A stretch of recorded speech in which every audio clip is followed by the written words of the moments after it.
வணக்கம். நீங்கள் கொள்வது நியூஸ் ஃபர்ஸ்டின் காலை நேர பிரதான செய்தியுடன். விரிவான செய்திகளுக்கு செல்ல முன்னர் முதலில் இன்றைய தலைப்புச் செய்திகள். நிலவும் மழையுடனான வானிலை காரணமாக 4 மாவட்டங்களுக்கு மண் சரிவு அபாய எச்சரிக்கை. உணவு ஒவ்வாமை காரணமாக தென்கிழக்கு பல்கலைக்கழக மாணவர்கள் வைத்தியசாலையில் அனுமதிக்கப்பட்டுள்ளனர். பிலிப்பைன்ஸில் இன்று நடைபெறவுள்ள பொதுத் தேர்தலை முன்னிட்டு பாதுகாப்பு பலப்படுத்தப்பட்டுள்ளது.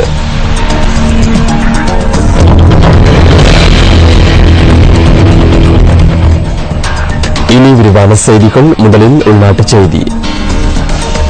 நிலவும் மழையுடனான வானிலை காரணமாக 4 மாவட்டங்களுக்கு மண் சரிவு அபாய எச்சரிக்கை விடுக்கப்பட்டுள்ளதாக தேசிய கட்டட ஆய்வு நிர்வாகம் தெரிவித்துள்ளது.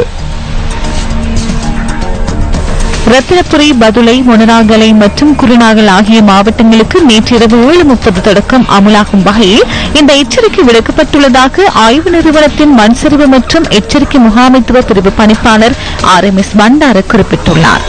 இந்த மாவட்டங்களில் சில பிரதேச செயலக பிரிவுகளில் மாத்திரமே மண்சரிவு அபாய எச்சரிக்கை விடுக்கப்பட்டுள்ளது.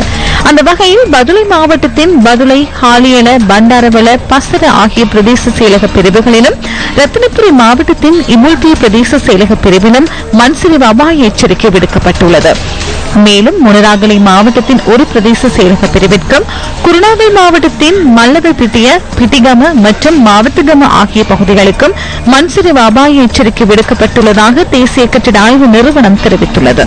குறிப்பாக இந்த பகுதிகளில் தொடர்ந்து அதிக மழை பெய்யும் சந்தர்ப்பங்களில் கட்பாறைகள் சரிந்து விழும் அபாயம் காணப்படுவதாக ஆய்வு நிறுவனத்தின் மண்சரிவு மற்றும் எச்சரிக்கை முகாமைத்துவ பிரிவு பணிப்பாளர் RMS பண்டார குறிப்பிட்டுள்ளார். உணவு ஒவ்வாமை காரணமாக பாதிக்கப்பட்ட தென்கிழக்கு பல்கலைக்கழக மாணவர்கள் சிலர் அம்பாறை ஆதார வைத்தியசாலையில் அனுமதிக்கப்பட்டுள்ளனர். தென்கிழக்கு பல்கலைக்கழகத்தின் முகாமைத்துவ பீட மாணவர்களே உணவு ஒவ்வாமையினால் பாதிக்கப்பட்டுள்ளனர். வைத்தியசாலையில் அனுமதிக்கப்பட்டுள்ள மாணவர்களின் நிலை கவலைக்கிடமாக இல்லை என அம்பாறை வைத்தியசாலையின் பேச்சாளர் ஒருவர் குறிப்பிட்டார். பல்கலைக்கழகத்தின் விடுதியில் வழங்கப்பட்ட உணவை உட்கொண்டதன் பின்பே நேற்றிரவு மாணவர்களுக்கு ஒவ்வாமை ஏற்பட்டதாக தென்கிழக்கு பல்கலைக்கழகத்தின் முகாமைத்துவ பீடத்தின் மாணவ பிரதிநிதி ஒருவர் தெரிவித்தார்.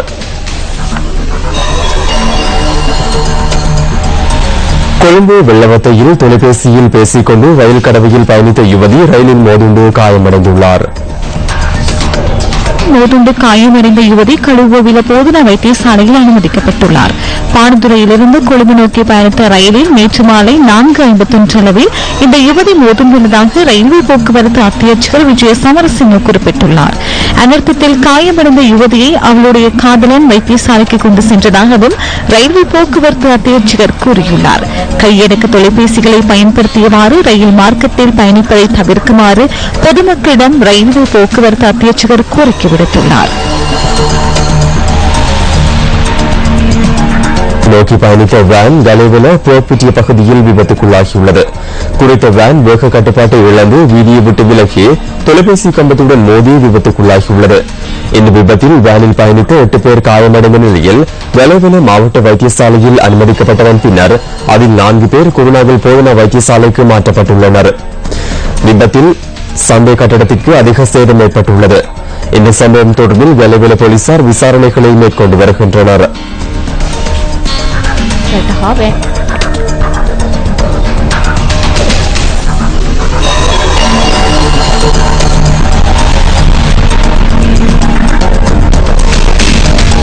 GSP பிளஸ் வரி சலுகையை பெற்றுக் கொள்வது தொடர்பில் ஐரோப்பிய ஒன்றியத்துடன் எதிர்வரும் 11ஆம் தேதி கலந்துரையாடல் இடம்பெறவுள்ளதாக வெளிவிவகார அமைச்சர் தெரிவிக்கின்றது. இந்த கலந்துரையாடல் பெல்ஜியத்தின் பிரசல்ஸ் நகரில் இடம்பெறவுள்ளதாக பிரதி வெளிவிவகார அமைச்சர் கலாநிதி ஹர்ஷடி சில்வா குறிப்பிட்டுள்ளார். GSP பிளஸ் வரி சலுகையை வழங்குவதற்காக ஐரோப்பிய ஒன்றியத்தினால் இலங்கைக்கு நிபந்தனைகள் விதிக்கப்பட்டுள்ளதாக தெரிவிக்கப்பட்டுள்ளமை பொய்யான தகவல் ஒன்று எனவும் அவர் கூறியுள்ளார். எவ்வாறாயினும் ஐரோப்பிய ஒன்றியத்திடம் GSP பிளஸ் வரி சலுகையை பெற்றுக் கொள்வது தொடர்பான பல விடயங்கள் கலந்துரையாடப்பட்டுள்ளதாகவும் பிரதி அமைச்சர் கலாநிதி ஹர்ஷடி சில்வா சுட்டிக்காட்டியுள்ளார்.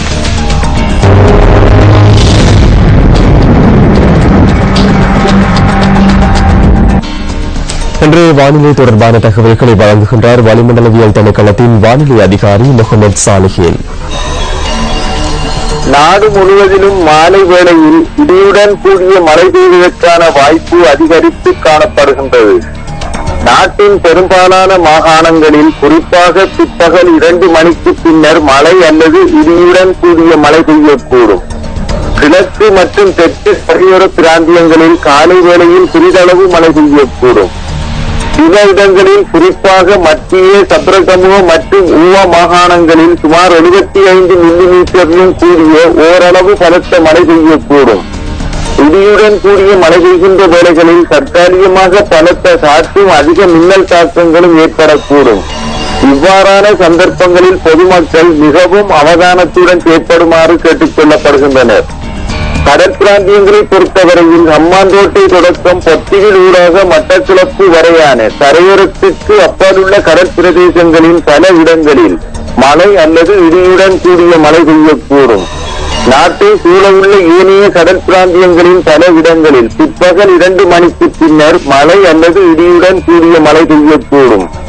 காற்று மணித்தியாலத்திற்கு 20 முதல் 30 கிலோமீட்டர் வேகத்தில் மாறுபட்ட திசைகளில் இருந்து வீசும். நாட்டை சூழவுள்ள கடற்பிரதேசங்கள் கொந்தளிப்பாக காணப்படாது. எவ்வாறாயினும் இடியுடன் கூடிய மழை பெய்கின்ற வேளைகளில் தற்காலிகமாக கொந்தளிப்பான நிலையில் காணப்படும். இத்துடன் நியூஸ் ஃபர்ஸ்டின் காலை நேர பிரதான செய்தி நிறைவு பெறுகின்றது. மீண்டும் சந்திக்கலாம் நியூஸ் ஃபர்ஸ்டின் 10:25 மணித்தியால செய்தியில். வணக்கம். Hotline 0114-896-896 www.newsfirst.lk. Feedback at newsfirst.lk.